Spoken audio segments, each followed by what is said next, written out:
Yeah, look, it is insane. You have to know an obscene amount about Undertale and its different AUs to just understand what's happening, and yet as obtuse and inaccessible as this series is, that is a barrier that millions of people have crossed. Well, that's kind of true. I find that a lot of people who watch Underverse and XTale, including myself back in the day, do so without all of the Undertale AU knowledge that they need to fully understand what's going on. So let's make that barrier to entry a bit smaller, shall we? Underverse by Jackie Orjael Peñalosa is a massive ongoing animated series on YouTube based on the video game Undertale, as well as several fan-made Undertale alternate universes, or AUs as I'll call them from now on. Underverse also has a prequel series called XTale, but I will just be collectively referring to them as Underverse throughout this video because they really are a single story. One is not complete without the other. In this video, I will be explaining the important lore of everything that is included in the story of Underverse besides all the original stuff created by Jackie and the original game itself. Although, if you have the time, I would highly recommend checking out all this stuff for yourself instead of just hearing it from me in order to support all of its various creators. There's a link in the description to a document where I compiled links to every single thing I'm going to be talking about here.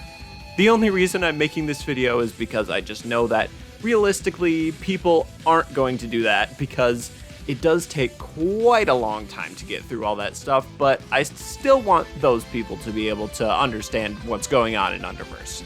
But like I alluded to earlier, I am writing these explanations with the assumption that you are familiar with original Undertale's lore and secrets, so if you're watching this fresh off your first playthrough, then I would recommend looking up what happens in all of the game's major routes, as well as watching a few videos on its secrets until you're at least familiar with everything we know about the first human Kara and this guy called W.D. Gaster before proceeding.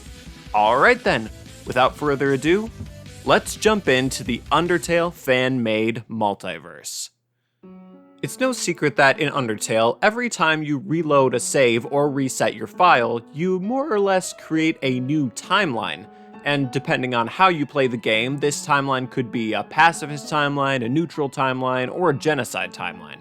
I realize that this might be a bit of a reductive way of explaining what the game is doing, but it will help for the purposes of this video. So then, for the purposes of a multiverse story, what happens when fans create a new story that is technically feasible in the world of Undertale, but is simply not coded into the game? Well, that essentially creates a fourth kind of timeline, simply called an alternate timeline, which is different from an alternate universe because, well, we'll get to that later. In my opinion, the best alternate timeline for us to start in is, funny enough, Underverse's most recent inclusion as of writing this video, in between 0.7 parts 1 and 2 for anyone who's curious, Aftertale. Aftertale by Lover of Piggies, or Crayon Queen, is a comic that begins where many alternate timeline stories do, with the distraught Sans who is watching a genocide route unfold in front of him. Since we don't know exactly what parts of this comic are going to be referenced in Underverse yet, I'll make this summary fairly comprehensive for the sake of future-proofing this video. Sans watches Papyrus die and takes his scarf. Then he goes down into the True Lab and injects himself with determination, hoping that it would be enough for him to be able to take control of the timeline. This does assume the theory that Sans is somewhat resistant to determination, based on him bleeding and maybe having some time manipulation powers in Undertale, but the extra dose still does cause him to start melting. Unfortunately, his plan only worked part way, as he can now see the save screen every time he kills the human, but the timeline still remains in the human's control. Fortunately though, when the human finally kills him, as he's turning to dust, he's able to teleport back to the save screen, where he is able to remain in this half-dead, half-alive state as long as he never leaves. But at this moment, Frisk realizes that if they proceed any further, then Kara would do something bad, so they reset. But upon this reset, the small part of Sans that had not dusted away, about 1/9 of his soul, remains on the save screen, while the rest is reset to create a new version of Sans with no memory of the previous timeline. so now there's two Sanses. The one on the save screen eventually drops the name Sans and starts calling himself Geno. In the meantime, Frisk continues to play the game over and over and over and over again, doing repeated genocide runs, but always resetting before completing them. With each one, Kara, who Frisk had once considered a friend, becomes darker and darker. Geno eventually figures out how to temporarily pull Sans into the save screen and tries to convince him that they need to work together to stop the human, but Sans always would just think there was no point in trying. The only reason Geno was so determined was, well, because of his extra dose of determination. Reset after reset, he tries to get Sans to help him by tweaking what he says, eventually resorting to lying, but nothing ever works. Also, Gaster shows up randomly sometimes to psychologically torment Geno to try to get him to give up and join him in the void, so that's fun. Just a note about alternate timeline versions of Gaster. It can get a little weird with him since he's supposed to exist outside all the timelines in the Undertale universe, but also different fanworks depict him as having very different personalities to the point of them feeling like entirely different characters. So I guess you could say that each one is like a different piece of him, like with the whole shattered across time and space thing. Otherwise, just don't think about it too hard. And Geno almost does give up at one point, until he realizes that ending the timeline forever would be a great way to protect Papyrus. Great. Then, after what amounts to countless lifetimes, Frisk finally goes through with killing Asgore and completing a genocide route, allowing Kara to completely take over Frisk's body for the next reset, and leaving their soul trapped on the save screen with Geno. Geno is understandably furious with them and is about to try to destroy their soul when he realizes that they might be able to help him convince Sans to bring Kara to the save screen so that Geno can then re-enter the timeline, take control of it, and erase it in the split second before he dies. This next reset is actually where the comic starts. I just explained it in chronological order to help distinguish between Geno's initial lies and what actually happened, because that can get confusing. Geno's plan starts off going pretty well, and after Kara kills Papyrus, he finally reveals his whole plan to Sans, hoping that he would finally agree to it, but he still refuses. But this time, Geno has had enough. He forces Sans to relive all of the memories of Frisk's worst resets and doesn't let him forget after Kara resets again, hoping that seeing Papyrus die over and over again would get him to finally go along with the plan. But then, Sans gets a new plan of his own. He pretends to go along with Geno's plan of taking Kara to the save screen, but he also brings Papyrus along. Papyrus, as he does, fixes absolutely everything. He cheers Geno up, and Kara eventually gives up Frisk's body so that Frisk, with a promise to complete a pacifist route and then never reset again, can re-enter the timeline. Sans and Papyrus also keep their memories and promise to try to find a way to get Geno out of there. Before they reach the true pacifist ending, Gaster tries once again to convince Geno to give up, but he refuses, promising to also find a way to visit Gaster in the void if he's lonely. But Gaster says that Geno will regret not taking the offer. Finally, Frisk, Sans, and Papyrus return to the save screen with their solution: a piece of Toriel's butterscotch cinnamon pie. Geno exits the save screen and eats it, maxing out his HP, then finds himself on the surface with all the others. Yeah, so that was a lot, but don't worry, most of the rest of this stuff won't be nearly as long. Most of it. Let's talk about another alternate timeline, Something New by Rahafwabas, I think. Sorry if I'm pronouncing that wrong. First of all, the concept of this comic relies on interpreting some of Sans' dialogue from Undertale as meaning that he can actually fully remember previous timelines, rather than him just being relatively aware of them. Some alternate timeline versions of Sans can even remember what happened to other alternate timeline versions of himself. It's all up to fan interpretation.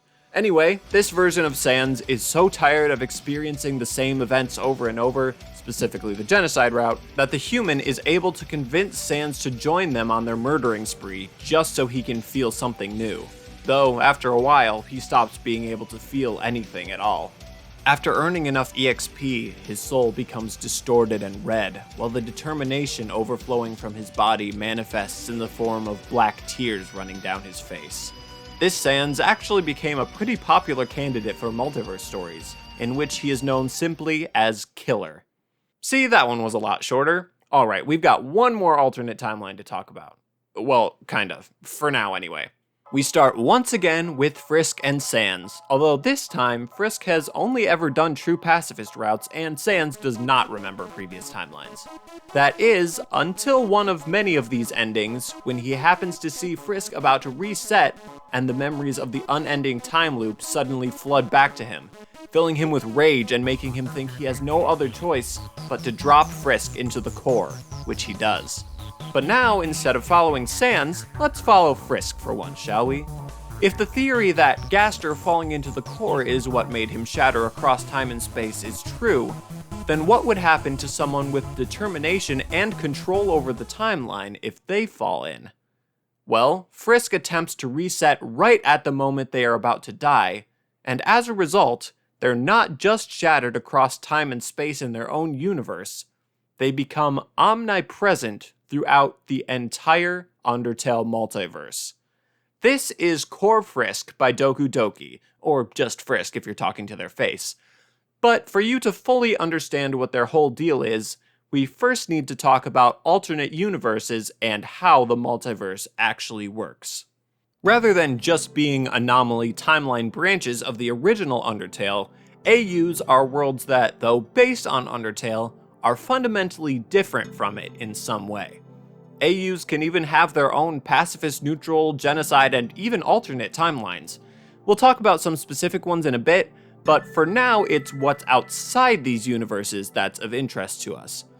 Exactly how this works can get a little blurry based on different fan interpretations, but it seems like the in-between of the Undertale multiverse consists of several different parallel dimensions that each have their own properties and all connect to all of the existing AUs in some way. But what does that have to do with Core Frisk? Well, seeing that their friends no longer remember them and are living happily on the surface without them, Frisk decides to become a force of good in the multiverse. They claim ownership of one particular empty pocket dimension that is basically impossible for anyone to find without Frisk taking them there, and begins inviting people there. Mostly from timelines that are about to be erased because of, say, a genocide run, or those who are otherwise not safe in their own worlds.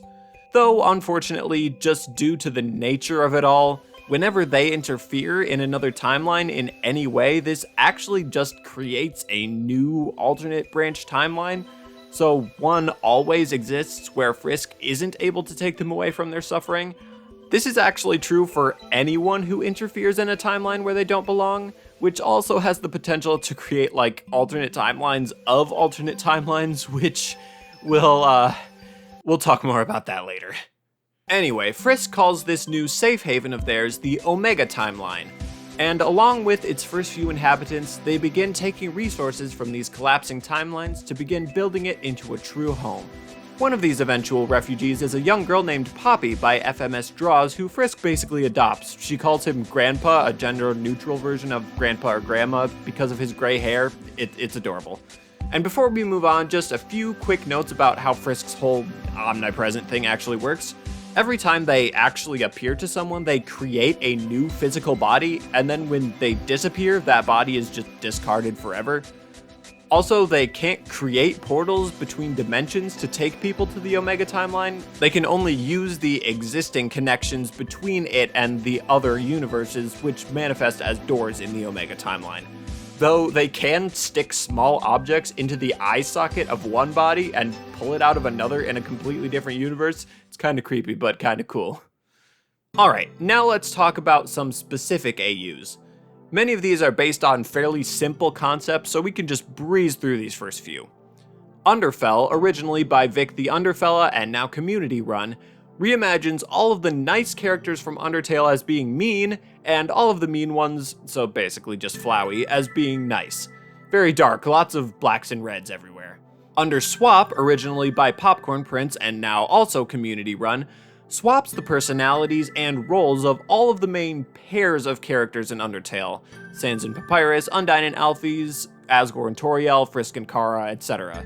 Underswap Sans, also known as Blue or Blueberry, is the AU community's favorite cinnamon roll and is featured in many multiverse stories, as you'll see in a little bit. Outertale by 2mil27 or Mimi Pipinski is Undertale but in space. Yep, that's it. And there are tons of other way crazier ones that can somehow still be summed up in one sentence too, like Undernovella by Pig Demon, which is Undertale reimagined as a Spanish telenovela, for example, but we don't have time to talk about all those, because the next few are a little more complicated to explain. Like Epic Tale by YugoGear012, for example, has a bunch of changes that aren't really connected to each other at all. Like, Sans is the royal scientist and says brah a lot. Gaster is a character that just exists like everyone else. Asgore and Toriel still rule the kingdom together. Frisk fell to the underground before Kara with no other humans in between, and a bunch of other seemingly random stuff like that. This comic is quite long and is still ongoing, but thankfully we are only interested in a small part of it. There's this somewhat random little aside where one of the characters mentions having a vision of an alternate timeline of Epic Tale.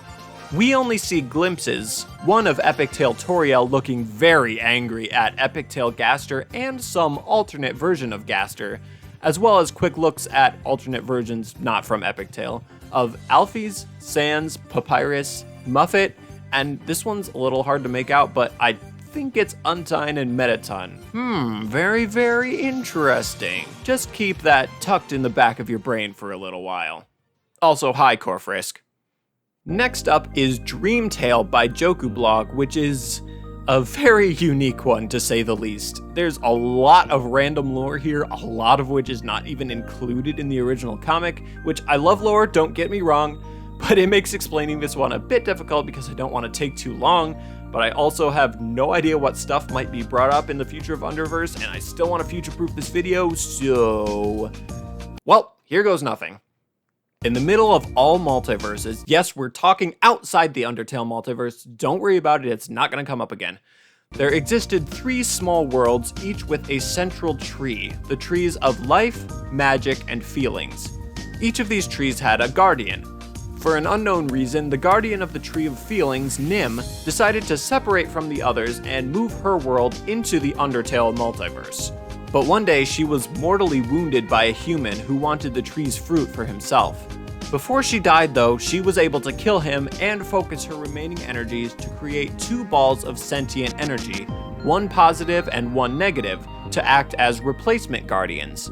This reflected the duality of the tree itself, one half of which was covered in golden fruit of positive feelings, while the other was covered in black fruit of negative feelings. She then scanned the multiverse with her mind to find a suitable container for these energies, and decided on a skeleton whose unenclosed body could allow the energy to move freely. She then created 2 identical bodies for these energies based on a skeleton monster, specifically Underswap Sans, and then finally, she fused with the tree. But unbeknownst to any of them, something else had also fused with the tree, the soul of her killer, which was now trapped in the negative side of the tree. The 2 new guardians, now brothers Dream and Nightmare, guarded the tree for about a year before some humans and monsters from outside found the world and began settling it. Dream was friendly with them, but Nightmare completely ignored them. Eventually, the people started taking advantage of Dream's kindness and willingness to do whatever they asked, and straight up bullying Nightmare, though neither of the brothers wanted to trouble the other with their problems. This led to a whole downward spiral of Nightmare getting constantly bullied because Dream was always helping someone and never around to stand up for him. Though Dream eventually found one true friend, a cat monster named Neil, so Nightmare definitely had the worst of it. But one day, about 6 years after they were first created, after Dream had taken one of the golden apples to help heal someone who was sick, Nightmare finally decided to try and prove that he wasn't useless by doing the same thing his brother was doing. So he took one of the golden apples. But the instant he touched it, it turned black. The corruption spread across the entire tree and turned it completely negative, eventually starting to corrupt the entire world along with it.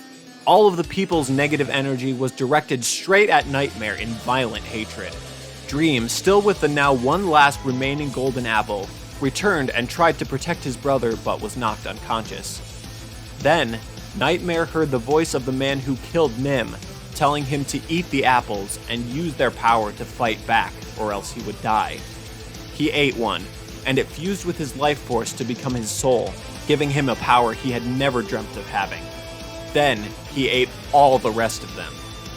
When Dream woke up, his brother was almost completely gone, his body replaced by a skeletal form overflowing with powerful negative energy, and his mind almost entirely replaced by the murderer who should have met his end years earlier. Dream had no other choice but to eat the last golden apple so that Nightmare wouldn't get it, giving him a soul and a power boost as well. But it wasn't enough to stop this new corrupted Nightmare, who turned Dream to stone and left to wreak havoc on the multiverse. Neil survives Nightmare's attack though, and with the help of Lanny, the guardian of the Tree of Magic, they are eventually able to free Dream. Eventually as in 494 years later. Okay, all of that was just backstory for these popular multiverse travelers. So what are they like now with their new powers and motives? Both of them are able to sense people's feelings throughout the multiverse and can even use those feelings to travel across universes and dimensions. But Dream isn't able to go anywhere where there's only negativity, at least not with his own power. Nightmare travels from universe to universe sowing seeds of negativity, but never killing anyone, as that would get rid of those negative emotions he loves so much. Dream is left to attempt to clean up Nightmare's messes, as well as to try to get to people and places that he thinks Nightmare might target before he does. Their roles as multiverse travelers makes them what are called outcode characters, or characters that don't belong to a particular universe.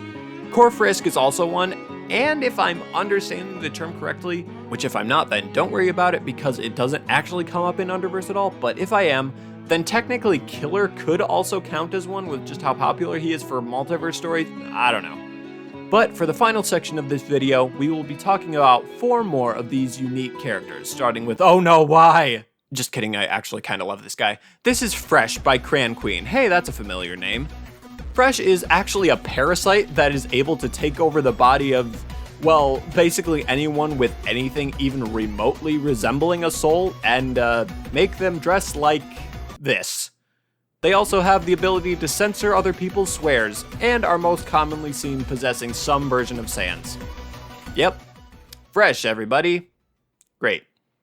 Now we turn our attention to an unfinished, unnamed rough sketch of an AU that was abandoned early on by its creator. Yes, we are about to get even more meta with this stuff. Sans was the only character in this AU developed enough to form feelings, but now, left in this abandoned world, all he felt was despair, loneliness, and a crippling fear of being forgotten. So strong were these feelings that he destroyed his own soul. But something unexpected happened when he did. He found himself out in the blank space of one of the multiverse's many empty in-between dimensions, without memories, a soul, or any feelings at all. That is, until a splash of color from an unknown creator washed over him. He found that all of the different colors allowed him to feel things, and he was even able to use them to create things of his own. But eventually the colors would always fade, leaving him once again emotionless and empty. His solution for this was that next time the colors appeared, he would bottle up each one of them in little vials that he would keep on him at all times and drink whenever he was starting to run low, essentially allowing him to pretend to have a soul. Though the artificiality of it all does make his emotions a little sporadic, he's especially prone to getting overly excited and throwing up ink when he does, and also tends to have a bit of a short memory. But although he no longer remembers his original AU, he never truly forgot his fear of becoming useless and forgotten. This is Ink by Kamiet or Miyebi, and once he found the way out of his pocket dimension, he decided to become the guardian of the AUs, defending them from multiversal invaders who would want to do them harm, and encouraging creators to keep making AUs. After all, if they stop creating, he stops being able to feel, so his motives aren't exactly selfless. He also eventually claims the pocket dimension he first found himself in as his own and gives it a fresh coat of paint, calling it the Doodle Sphere. He disguises all of the entrances to each AU from the Doodle Sphere as well, I've most often seen them as pieces of paper, but the official FAQ says they're giant paint buckets, which makes sense since ink is known to be able to travel between universes using, well, ink, so take your pick. Kamiet also started but never finished a comic where Ink visits Underswap and meets Sans there, which is very briefly alluded to in Underverse, so that's a thing. But where there's a force of creation, there's also a force of destruction. Cran Queen returns for the third time in this video to give us another new character. Sort of. See, this character is actually an alternate version of Geno, who, after the events of Aftertale, is trying to find the limits of his determination powers, but in doing so, he somehow accidentally ends up in yet another interuniversal pocket dimension, the Anti-Void. The Anti-Void has this weird effect on people where if they're trapped there for long enough, they turn into an error.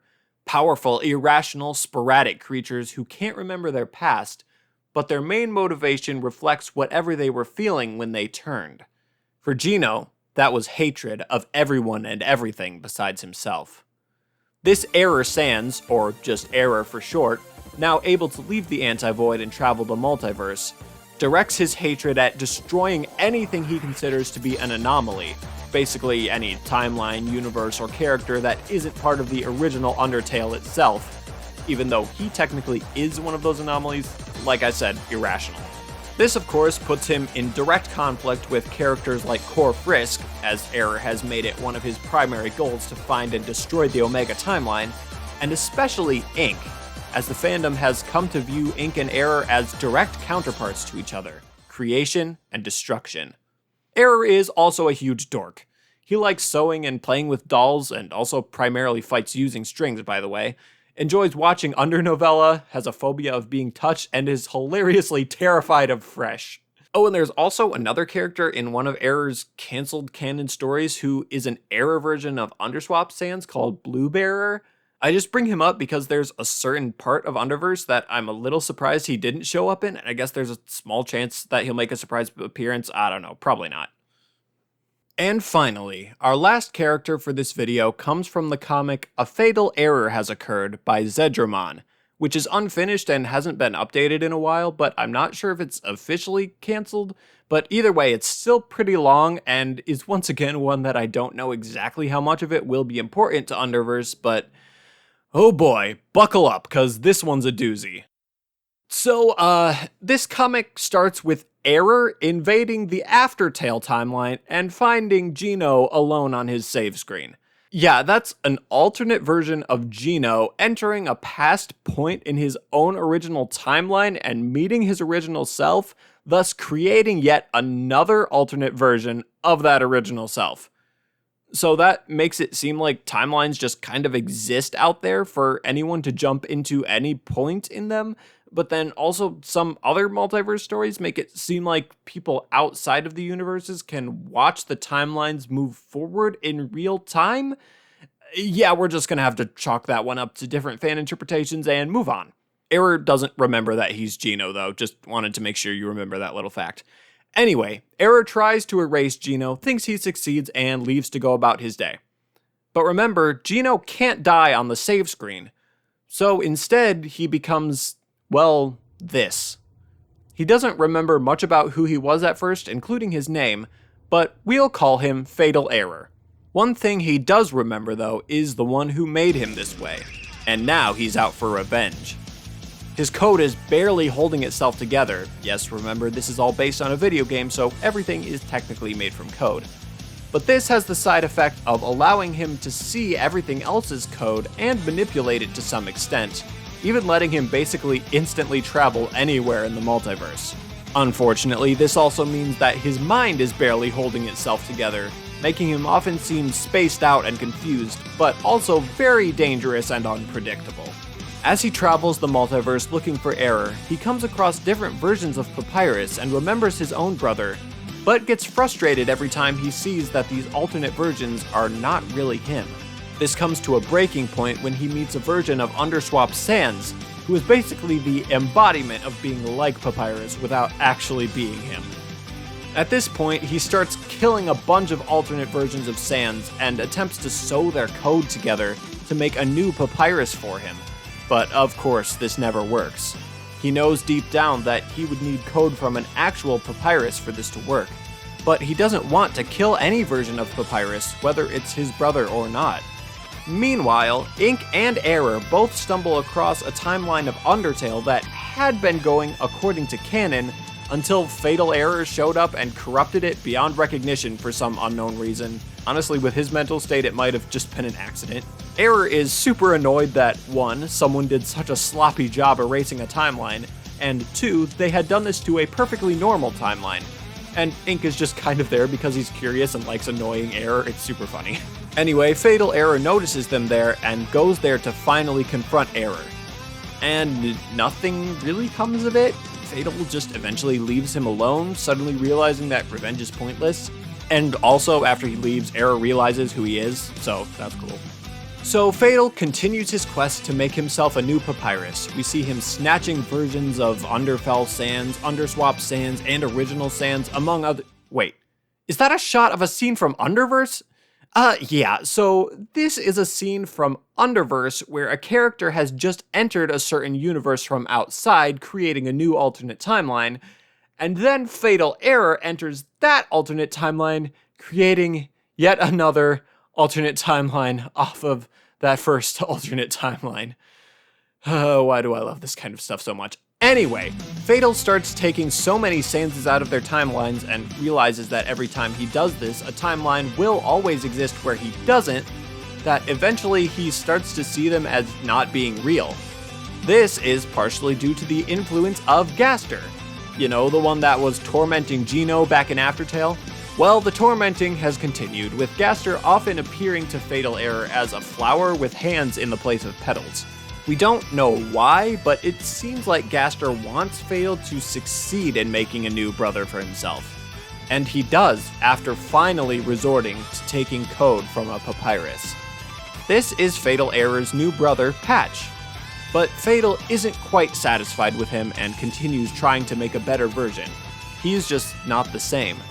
Patch just wants to make his brother happy, so he observes Papyruses from various universes and tries to act as Papyrus-like as he possibly can, and eventually he gives his brother the idea of actually taking code from a Papyrus from the universe where he's originally from, the main universe.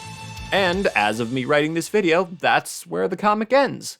And that's where I'm going to end too, because you are now all ready to watch Underverse and XTale. There's a link in the description to another document that has all the links for all the Underverse content, as well as 2 custom watch orders. The first one is basically just the release order, except that it also includes excerpts of the XTale prequel comic to read in between episodes of Underverse Season 1. The comic was being released alongside Season 1 and contains certain bits of context that the XTale series doesn't give you, so I would highly recommend using this order. The second one is a highly customized watch order that involves jumping between videos to watch certain sections of them at different points. I know something like that can be a bit off-putting to newcomers, but I did put a lot of thought into it, so if you're willing, why not try that out?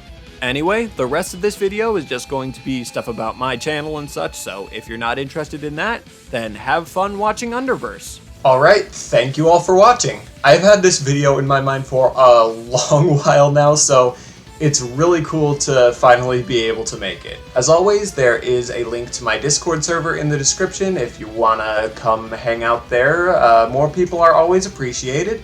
You can follow me on Twitter at GamesPhil if you want, I guess. I don't post on there a lot, but it's a thing that I have. There's also a link to my Patreon in the description. Any of the tiers on there will give you early access to videos as well as a shout out at the end of videos. My next video is going to be about Kingdom Hearts. It's been a while since I've talked about that, so I am excited. So I will see you guys there, or in whichever video of mine you choose to watch next. Bye!